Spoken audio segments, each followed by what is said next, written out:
the time when, let's say, Zynga and a bunch of other large studios, started out. 2020, 2021 is when this, tectonic shift happened. Thanks to Apple IDFA, the users don't allow the publishers to track them. Wherein, you're building this game or building in a genre which can kind of pay you out in 10, 15, 20 years. Or you'll have to go directly for the head, because in this $1 billion, the maximum comes from companies breaking out. I think that India will. There's a much larger opportunity of being a net producer, rather than only looking at domestic consumption. So you are already, I would say, a pretty successful publisher, right?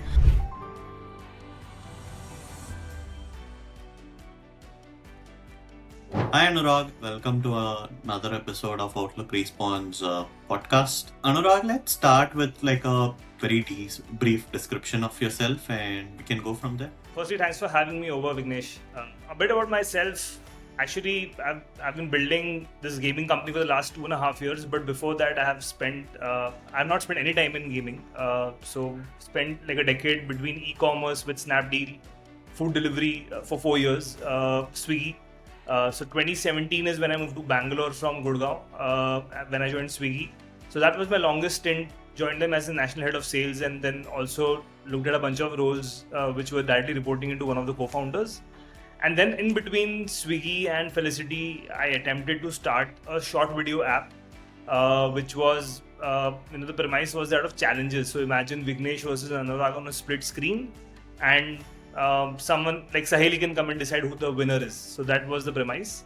We were backed by Axel and Elevation, raised $2.5 million, and we got to almost 45,000 DAU, but we could not monetize well. So, and in that experience, I picked up a lot of nuances around user acquisition growth and how, every user quality has a downstream impact on things like retention and session time. So with those learnings, I was keen on building in a space where the monetization model is fairly well established and the target addressable market is also fairly large. And Felicity started off as more of an experiment, a bootstrapped experiment with my own money without raising venture money in 2023, wherein I worked with a bunch of indie game developers, commissioning a few games, testing them out on UA, and figuring out whether they are able to get to break even on ROAS. And yeah, that experiment then turned into what we're building today. Of course, we've raised some money then to build out a much higher quality team and to force multiply the pace at which we operate. But broadly, what we are building is a publishing play, wherein what we are saying is that in this universe, organic installs are dead. You need to put money to make money. Simple. And that's a very different paradigm from the time when, let's say, Zynga and a bunch of other large studios, started out. 2020, 2021 is when this, tectonic shift happened. Thanks to Apple IDFA, the users don't allow the publishers to track them, and also just the amount of digital first inventory which has just gone up, right? So in this universe, you have to make sure that your monetization model and your retention, everything is in line with the user acquisition campaigns. And thus, our model, we try to de-risk the starting point instead of like spending a year and a half building this one perfect game. And by the way, we still do think that model can also work. If you build the most incredible game, but we are taking a slightly different route where we are saying, okay, we will de-risk the starting point by testing multiple games, figuring out ones which have potential, which can scale on paid UA, and then go deeper into that, right? So that's a bit about us. Seems very interesting, right? I think most of the guests that we will have or have in the podcast are people who begin with developing games. I want to start with the gaming discourse surrounding India's market, right? So in the Indian market has been hyped as the next big thing for years on the end now. Based on what you're seeing with Felicity, what's the realistic opportunity for publishers like yourself over the next 3 to 5 years? No, absolutely. India is big, but the right question is from a consumption standpoint or from a production standpoint, right? So from a consumption standpoint, if one were to include real money gaming into the fray, then yes, it was ginormous, almost $10 billion north, right? But with that having been wiped out due to the regulatory tailwinds, my estimate is that it's $1 billion at best, right? Which is still large, but if you're a player in the opportunity and the size of the prize itself is $1 billion, right? It's still going to be hotly contested between multiple different studios or publishers. So in that essence, if you want to build a $100-200 million business, revenue generating business just from India as a market, then you'll have to play the super long game wherein you're building this game or building in a genre which can kind of pay you out in 10, 15, 20 years. Or you'll have to go directly for the head, because in this $1 billion, the maximum comes from like 2 or 3 games effectively, which are first-person shooters, right? So, and those are Hollywood great productions. It's not very easy to pull them off. So yes, from a consumption standpoint, I feel that if you're playing the long game, yes, there are tailwinds. But if you think of it from a production standpoint, which is what Turkey, Vietnam, markets like even China, they have both good domestic as well as a global market. Israel, what they have managed to do is to capture attention span globally, right? And they have used their cost base to their advantage. They've used the speed of iterations. They've used their engineering talent. They've used their art talent. They've used analytical talent to a great degree. And I feel that India that way has all the right ingredients for it to be the next big producer of games, because ultimately in gaming, its content meets. There's a bit of science and art both, right? It's not just entirely one, right? And I feel that we have extremely good left-brained folks here in India when it comes to anything mathematical, number-driven, good set of institutes. Just that gaming has not been the space which a lot of us have explored. So I feel that once we have a few precedent sets and a few more people, start building in gaming, but for a global audience, that there's a huge opportunity there. Just to give you a sense, less than $50 million has been invested into non-RMG gaming in India. That's it.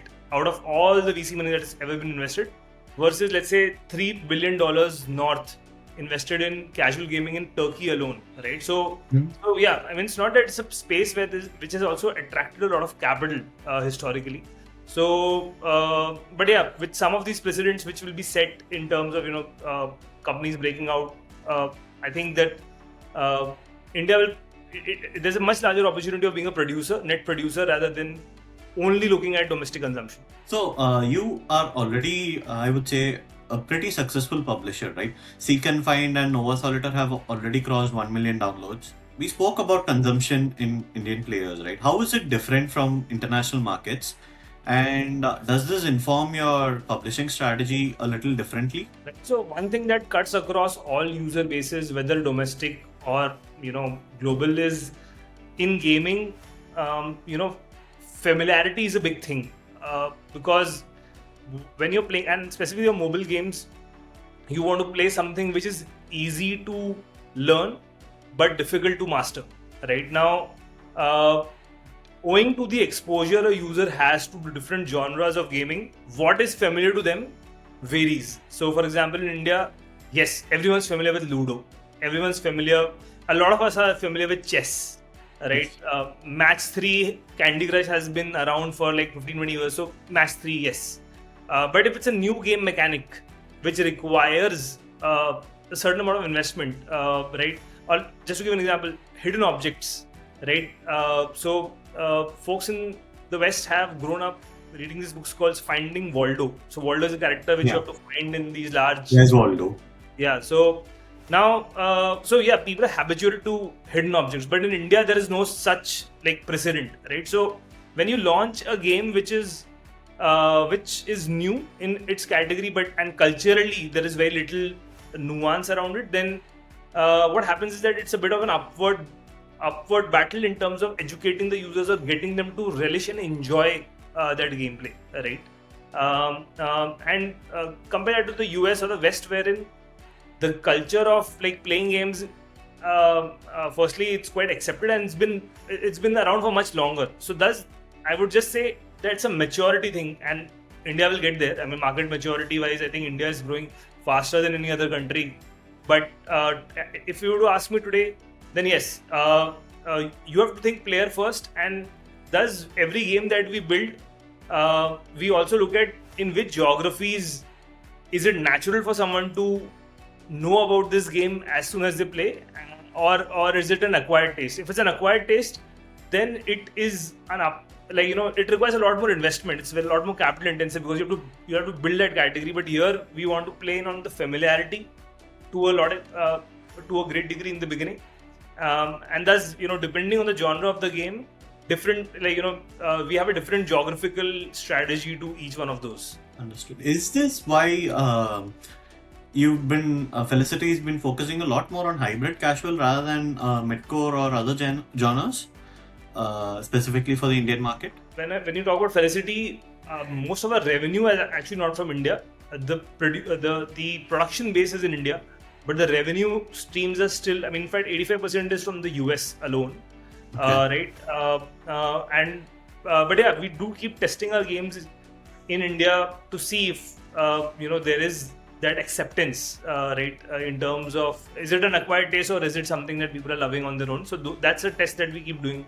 And if we find that, then we'll scale it here. But coming back, hybrid casual, that's so there's a different nuance to why hybrid casual. So midcore and AAA, these are Hollywood production grade, attempts, because to make a good midcore game, the systems, underlying systems, the artwork, the production value of it, it's at least 2 to 3 year long investment, and then you see the light of the day and get feedback on it once you launch the game, right? Same with AAA.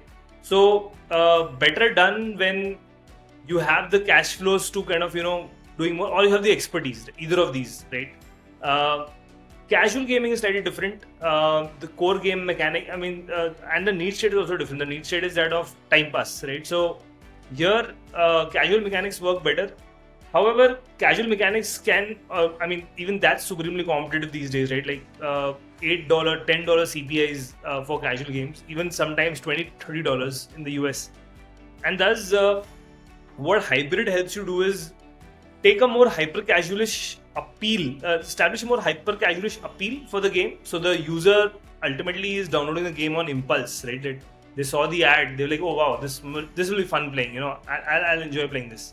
So it's a hybrid casual, it's a hyper casual appeal, which then emanates into more of like a lower CPI, and then the casual depth, which helps retain. So it's a win-win today. I think hybrid casual within casual is the fastest growing category, because you are able to still command slightly lower than casual CPIs, but effectively once you build that depth, retain them for longer. So I'm noticing a lot more studios also taking this approach in the beginning. And one last thing about hybrid casual is that the ROAS paybacks are slightly faster here, because you are still taking a hybrid approach to monetization, which is ads plus IP. IP-driven games have much longer gestations. And in the beginning, when you're just starting out, lower paybacks are important, because if your paybacks are very, very long, then you will not have the cash flow. And even if you have raised a lot of money, there'll be a cash crunch situation. So in that way, I would say hybrid casual is a great, sharp, effective starting point for anybody building on new, and thus we have just focused on that. From what I'm hearing, is India's market, or do you see any other studio in India being ready for something like a midcore or like a AAA game in the next few years? Light Fury Games, for example, they are attempting to build this high fidelity cricket game. It's almost a AAA grade game that they are attempting to build. Even Leela Studios, Joseph's game, they are building an extraction shooter game. Right. Yeah, so Mayhem Studios is building, a first-person shooter game. So it's building battle royale effectively. So yeah, all of them are attempting these games, but yeah, the feedback loops on them will be much longer. So we may not hear. So largely, there's a saying, right, that in certain things, nothing really happens for decades, and then decades happen in months, right? So it could be the same for them as well. So there are attempts going on, and I feel the precedent will be set basis how the early success or how the success of these games are, right? Like, because there's a reasonable amount of money that has been invested into all three, right? And if one of them even goes on to like capture even half of what, let's say, BGMI is able to do, or even lesser, so that will set a good precedent. Okay, so China had this moment, right? They were building a lot of these hybrid casual games, and then suddenly Genshin Impact comes out, and then you have Black Myth Wukong, which was once again a huge AAA success. What needs to happen for India? Like, what definition of success for an Indian studio would push us to the next tier? Yeah. So one thing about China is that they have always had a very, very robust consumption market from a gaming standpoint, right? So they learned how to build incredibly good shooter games, because they used to have these live ops and publishing shops for the games which were made in Korea, right? But because China, it's like you can't just like launch a game there. You need there's a lot of regulation, so automatically as a local developer, you are in a way you're cushioned from the global competition, right? So you get a little more short. Although users will not settle for something bad, so what you do is you get a little more time to learn what's the right way to go about it, and that you do by imitating and iterating, right? So let's say you started working on pieces of a game which was originated in Korea, where the culture was even stronger and longer. So you learn on top of it. And what supported the Chinese was, at least in AAA and midcore, is a very, very robust domestic market. Now it's a bit of a chicken and egg in India, right? That like if you're a studio building for India, then we started this podcast with that same premise, right? That you could be staring at a small market, and if you're building for the world, then you're competing with the giants, right? So I think success here will lie with one or two breakouts, like 50 to $100 million plus in revenue, even if they're globally competitive, because a set of people have to kind of first figure out what it takes to break, and then that ecosystem gets built around them, right? So if you ask me, I'm not a PC console gamer, so I don't have the stats on how big that market in India is. But yeah, I mean, attempting something for India which can kind of be $100 million outcome on PC console does seem like a bit of like push. Maybe mobile is the only way to go there, even if you're doing midcore. So it can be done. It is done by Supercell, etc. Would have managed to do this in India, but then the Indian user here, the users who can pay, look up to the West for cultural inferences. So whatever is the biggest in the West will also be the biggest here, right? And then users, like they say, right, India 50-60 million, who like the top pyramid which powers all the consumption, we look up to the West. So building something for either something that wins this audience, because they have the maximum propensity to pay, as rich as Europeans have the ability to pay top dollars. Cracking that market, what do they need is going to be core to get there broadly. Now, you just mentioned that China and Korean publishers have these massive advantages in distribution, capital, and experience. What's Felicity's edge when competing in global app stores for the global market against these giants? Right. Yeah. So we are trying to be nimble about our nimble and fast. Basically, that's broadly what we are trying to do, which is to say that how quickly can we test new concepts in the market and how quickly can we discard them if they don't work. And if they do work, then can we take them to a reasonable degree of success? So for example, every studio will have an outlook as to what they truly believe is successful. So someone would say that, game which makes anything less than $100 million, I'm not even interested in like pursuing that goal. Someone may have set that bar at, let's say, $10 million. So for us, the bar today is $10,000 a day, which is approximately $3.5 million a year. So how quickly can we get enough games to that point, and then reimagine what success looks like to us? So that way, it's like building a bit bottom up rather than top down. And here you can be a lot more. You can basically be a lot more experimental with, and also giving with some certain like thresholds which these Chinese and Korean publishers would hold to a very high degree. The where the real delta will lie is when we get to, let's say, 1/3 of their size, which is when we will also have starting the same bar. But the belief here is that today building the core infra that needs to power large games is actually as critically important than building a good game. So if you're just building one game, you will never build the infra, right? But if you're building multiple games and getting it to a certain point where they're running profitably, you will eventually end up building the infra, which can then give you a shot at that massive outcome, right? So yeah, being nimble and being fast and setting the bar at a realistic bet is how we are trying to kind of play this out, versus, let's say, a Chinese or a Korean publisher would have a really high bar on what they deem as success. Are all the studios you're working with based out of India, or do you have any? At the moment, yes. Yes. All studios are Indian, yes.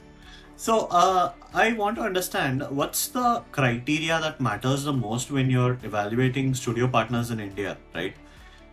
And how many conversations do you have between with them before you have, that you found the right fit? So more than conversations, I think it's about the longevity of the. So largely, first thing is we look at any previous work that they've done, and we also do a code review. And this is something we have learned, having made mistakes, that not every code can scale. So the prototype of the game, when it comes to the point when it has to become a real game with a lot of deep systems built inside it, the way the initial code was written can be the rate limiter to the scaling, right? So one is like how good, how does the game look and feel, if they have had some past successes, and third, what's the code quality.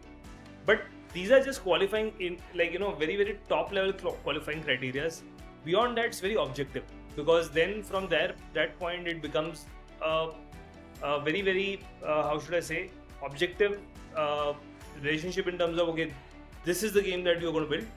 These are the metrics that we need to hit, and if we hit these metrics, you get paid a little more money. And if so the first set of metrics that we test are to see if the game's core loop is great enough. If that works, then we will test the game for commercial viability. What's the payback like, what's the ARPDAU like. If both of these are looking great, is when we will either make an offer to acquire the game and operate it completely, or we'll figure out some way to share some profits, right? So what we have seen is that just doing this process for long enough with some studios, you'll see that the hit rates with certain studios is higher versus with others it's not, right? So yeah, that's the way you also kind of come to a certain set of studios. The idea is not to optimize for just quantity, but over time you want to sift through this quantity to get to quality of like a few studios with whom you can take much more dense number of bets. Okay. And are you seeing enough quality studios to sustain your publishing pipeline, or does India's talent pool still need significant development? So at least for the immediate pipeline, we see that there is enough in India. I tell you, the gap broadly where it lies is in terms of game design So I mean, when you are doing, see, ultimately there are finite number of game mechanics when it comes to casual gaming, right? So if you, there is no, like, even if you say match 3, there's like 10,000 other match 3 games. Even if you say hidden objects, there are like 10,000 other hidden objects. Solitaire. Every game effectively will have several more renditions. So now when you're putting it out there, how do you know that your rendition at least has something different, or even if it is a fast follower, it has all the core principles which makes the leader work really imbibed, right? Like, even if you actually, even imitation is not that easy, because you have to do a breakdown which is of a very different degree. And that is one place where I've seen that we lack, and that's because, and that will come with more, how should I say, playing more games and then commercially testing the outcomes of whatever we try, right? So yes, coming back to your question, we have enough studios for now, but in the near future, in the next 3 months, we also plan to diversify the studio base a bit, specifically to 2 countries, which is Turkey and Vietnam. Okay. And in fact, we've built a small 4-member prototyping team, primarily in Turkey, and there are 3 games which are lined up just from this team. And yeah, I mean, it's a learning experience of sorts as to how do they approach it differently versus us. But because ultimately, I think we have to play to the strengths.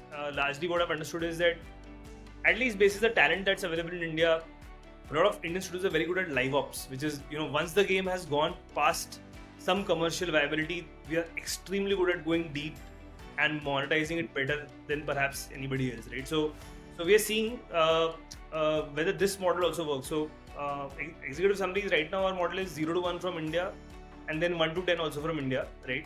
We're also trying to see if the other models work. This is okay, 0 to 1 from like Turkey or Vietnam, and then 1 to 10 from India. I feel one of the problems is that India loses a lot of gaming developers to higher paying international markets, right?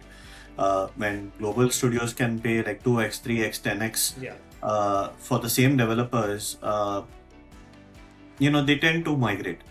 How do you see us solving it? Like, institutionally, does there need to be a change in how game developers study or build their first prototypes? Building prototypes is always a scrappy experience, right? So there's no point investing a lot into like the perfect code for a prototype. In fact, speed of iteration is of essence there in that sense. But if I were to just talk about I'm talking more from a studio lens. I think aligning the incentives. So yes, we will never be able to pay as much as a Zynga or an EA, right? But least that we can do is, because gaming attracts talent which really is passionate to work in this industry.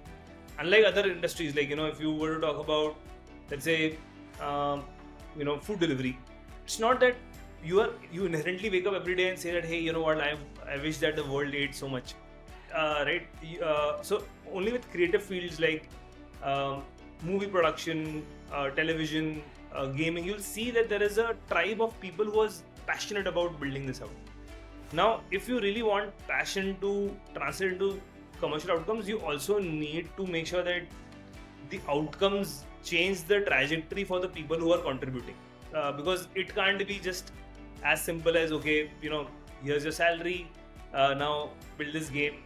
So I think that's fundamentally what needs to change, because I will not name these companies, but some of the larger global gaming companies which have offices here, or some Indian companies also, they have really good incentives aligned with the incentives of the company. So in some companies, I've heard that whatever the base salary of the developer or product manager is, up to 50% of that is what they can take away every year in bonuses over and above, right? Oh. If they are able to orchestrate. So automatically that builds that motivation, right? And I think that is more of like just a small tweak in the corporate structure, but that can have like a very long-term impact like aligning people's incentives in line with whatever they're doing, because ultimately nobody can really say that there's no programmatic way to say that this if we do these 5 things, a good game will be there. Ultimately, it's content, right? But yeah, are people motivated enough to try more? Are they motivated enough to try fast? Are they motivated enough to fail and then keep coming back? I think that's what we need to solve. Looking at 2026, what's one expectation about the Indian gaming market that you have? 2 things. One is like from a regulatory standpoint, I hope that the government recognizes casual gaming and online gaming as something which is which can be a net addition to the economy, because it's a net export business effectively. So easing out some of the barriers around like international transfers of remittances, paying GST and then like having to refund it versus like not having to block that working capital. So I expect, I mean, just being an optimist, that I expect that the online gaming industry is able to represent itself better and able to get some of these in order, because these are some of these incentives are table stakes in Turkey and other countries. So it just gives them an edge over like operating from India. That is one. So at least, so largely, can we be at least at par with the countries in terms of the policies towards online gaming? If not the best, right? At least be on par.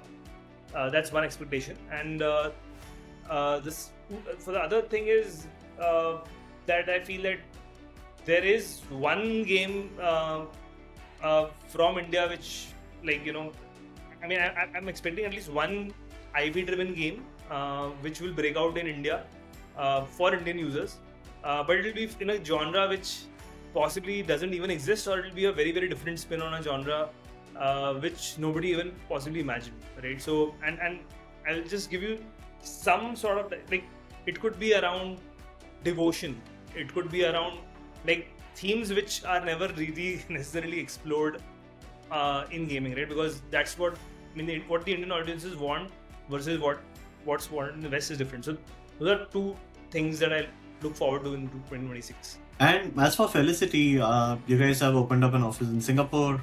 Congrats on that. What else is on the pipeline? What can we expect from the publisher in 2026? So for Felicity specifically, I mean, Singapore entity just gives us a little more. I mean, it's mostly to kind of like having smoother working relationships with like our international hires, etc. But largely we're still headquartered in India. We want to create most of the value here in India, right? I mean, even today, all the revenue that we accrue comes to India, right? All the spends are from India. So these are just outposts which helps us, operate better. There is no outlook to kind of like change that. We want to be like domiciled in India. But coming to the larger play for us, there are 2 things that we're trying to like really unlock. One is a modular infra which can help us test even faster. So we have tested 25 games in the last 18 months. Can we test 100 in the next 6 months, right? Because ultimately that's one way to objectively increase that rate, increase that success rate, right? Second mandate for us is to kind of bring the best of talent on product and engineering. So now that we have come to this point and scale, you need very, very seasoned leaders who have depth in their own domains. So yeah, those are 2 things that we are running for. I mean, growth wise, we are expecting that in 2026 we at least 3 to 4x on whatever we were. So we almost 10x from the last year, this year, 2025. But yeah, next year we want to be at least 4 to 5x. Amazing. Thank you so much, Anurag. Fantastic conversation. I had a lot of interesting insights, and I'm genuinely looking forward to what Felicity has to offer in 2026 and beyond.